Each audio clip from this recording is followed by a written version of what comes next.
El SEAT 131 era prácticamente un coche de lujo en la España de finales de los 70, plagada de modelos más económicos como los 600 y 850 de la marca española, los Renault 4 y 5, el Citroën Dian 6 o el primer Ford Fiesta.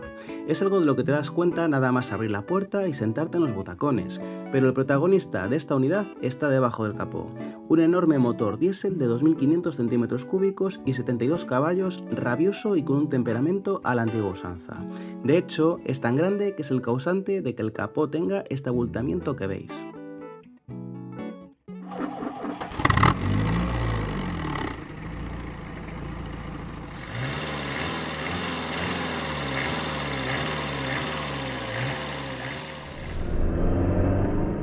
En este vídeo echaremos un vistazo rápido a las características más importantes del coche, ya que lo vamos a analizar en profundidad en otro vídeo más adelante. Por eso no olvides suscribirte al canal y activar las notificaciones para no perdértelo. Tienes más información en la descripción del vídeo. Como os comentaba en el vídeo del 131 motor 1430 que tenéis en el canal, y que por cierto recomiendo ver porque es una unidad excepcional, el SEAT 131 se fabrica bajo licencia Fiat, siendo en esencia el mismo coche que su homólogo italiano. El mismo coche pero no idéntico, ya que pienso que los SEAT de esta época están un poco mejor construidos, aunque en parte es algo subjetivo. Sea como fuere, el 131 se emplaza un escalón por encima de los 124 y 1430 y un peldaño por debajo del 132. Como siempre pasa en estos coches, parecen mucho más grandes de lo que en realidad son, ya que detienen la cinta métrica en los 4,26 metros, menos incluso que un SEAT León. Por lo demás, estamos ante una berlina puramente clásica, tanto en diseño como en arquitectura, ya que tenemos un motor colocado longitudinalmente y propulsión trasera, aunque siendo justos, en este caso el motor se sale de la norma.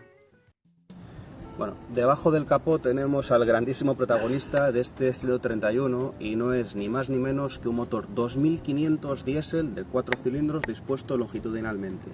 Un motor tan grande, tanto en cilindrada como en tamaño, que el capó precisamente está abultado por eso. La chepa que tenemos aquí encima no es figurativa, no es un elemento de decoración, sino que hace falta porque el propio bloque es tan alto que directamente no cabe en el vano motor del 131 sin hacer esta pequeña modificación.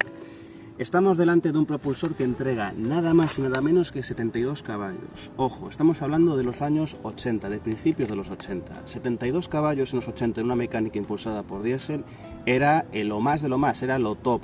De tal forma que este coche se solía considerar como un diésel de largos vuelos o de altos vuelos, es decir, un diésel para viajar de forma rápida y confortable. Por esta razón hay que contextualizar cada cosa en su momento. No en vano, este 131 con motor Sofin diésel alcanza la friolera de 150 km/h de punta, pues un auténtico hito incluso para coches de gasolina comparables en aquel entonces. Si lo comparamos con el motor 1430, con la misma potencia, las diferencias visuales son más que evidentes, pero aún más diferencia hay respecto al consumo y a la respuesta y fuerza que entrega este propulsor tractoril Sofin.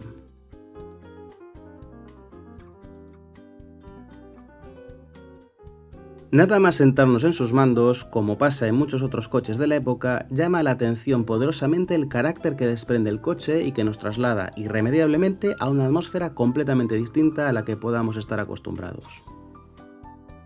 De forma resumida, porque os lo voy a contar en un vídeo más largo, ya os puedo adelantar que la dirección es poco precisa, muy desmultiplicada. La suspensión tiene un tarado quizás demasiado blando, pero es bastante confortable, en ese sentido no hay queja. Y los consumos, bueno, son bastante aceptables para el motor que tenemos, son 2500, no nos olvidemos, pero sí que son relativamente altos, sobre todo si los comparamos con los de un motor actual.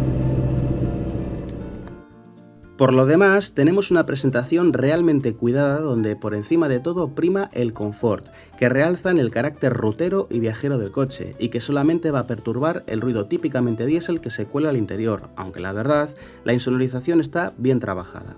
En el vídeo en profundidad os contaré algunos datos y aspectos curiosos de esta versión que no tienen desperdicio, además de profundizar en todas las características técnicas y de equipamiento del coche.